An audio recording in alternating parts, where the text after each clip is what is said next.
Hello, ladies and gentlemen, and welcome back to another episode of Project Moon Audiobooks. For this episode, we will be reading The Spider Thread by Ryunosuke Akutagawa, which is, in part, the inspiration for Canto 9. Let us begin. And now, children, let me tell you a story about Lord Buddha Shakyamuni. It begins one day as he was strolling alone in paradise by the banks of the lotus pond. The blossoms on the pond were like perfect white pearls, and from their golden centers wafted forth a never-ending fragrance, wonderful beyond description. I think it must have been morning in paradise. Soon, Lord Shakyamuni stepped to the edge of the pond, where he glanced down through the spreading lotus leaves to the spectacle below. Directly beneath the lotus pond of paradise lay the lower depths of hell, and as he peered through the crystalline waters, he could see the river of three crossings and the mountain of needles as clearly as if he were viewing pictures in a peep box. Down there, his eye came to rest upon a man named Kandata, who was writhing in hell with all the other sinners. This great robber had done many evil deeds. He had even killed people and burned down houses. But it seems that Kandata had performed one single act of goodness. Passing through a deep wood one day, he had noticed a tiny spider creeping along the wayside. His first thought was to stamp it to death, but as he raised his foot, he told himself, No, even this puny creature is a living thing. To take its life for no reason would be too cruel. And so he had let it pass unharmed. Now, as he looked down at the netherworld, Lord Shakyamuni recalled how Kandata had saved the spider, and he decided to reward him for it by delivering him from hell if possible.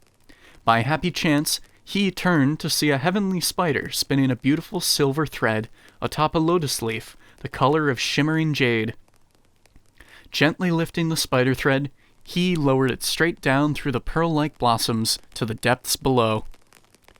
Here, with the other sinners at the low point of the lowest hell, Kandata was endlessly floating up and sinking down again in the pond of blood. Wherever he looked there was only pitch darkness, and with a faint shape did pierce the shadows, it was the glint of a needle on the horrible mountain of needles, which only heightened his sense of doom. All was silent as the grave, and when a faint sound did break the stillness, it was the feeble sigh of a sinner. As you can imagine, those who had fallen this far had been so worn down by their tortures in the 7 other hells that they no longer had the strength to cry out. Great robber though he was, Kandata could only thrash about like a dying frog as he choked on the blood of the pond. And then, children, what do you think happened next? Yes, indeed. Raising his head, Kandata chanced to look up toward the sky above the pond of blood and saw the gleaming silver spider thread, so slender and delicate, slipping stealthily down through the silent darkness from the high, high heavens, coming straight for him. Kandata clapped his hands in joy. If only he could take hold of this thread and climb up and up, he could probably escape from hell. And maybe, with luck, he could even enter paradise. Then he would never again be driven up the mountain of needles or plunged down into the pond of blood. No sooner had the thought crossed his mind than Kandata grasped the spider thread and started climbing with all his might, higher and higher. As a great robber, Kandata had plenty of practice at this kind of hand-over-hand rope climbing. Hell and heaven, though, are untold thousands of leagues apart, so it was not easy even for a man like Kandata to escape, no matter how hard he tried. He soon began to tire, until he couldn't raise his arm for even one more pull. He had no choice but to stop for a rest, and as he clung to the spider thread, he looked down far below. Then he realized that all of his climbing had been worth the effort. The pond of blood was hidden now in the depths of the darkness, and even the dull glint of the terrifying mountain of needles was far down beneath his feet. At this rate, it might be easier than he had imagined to climb his way out of hell. Twining his hands in the spider thread, Kandata laughed aloud as he had not done in all the years since he had come to this place. "I've done it! I've done it!"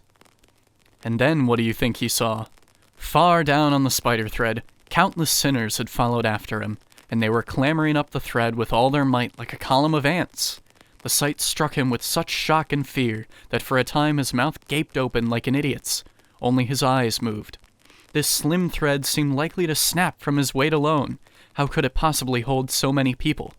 If it were to break midway, then Kandata himself would plummet back down into the hell he had struggled so mightily to escape.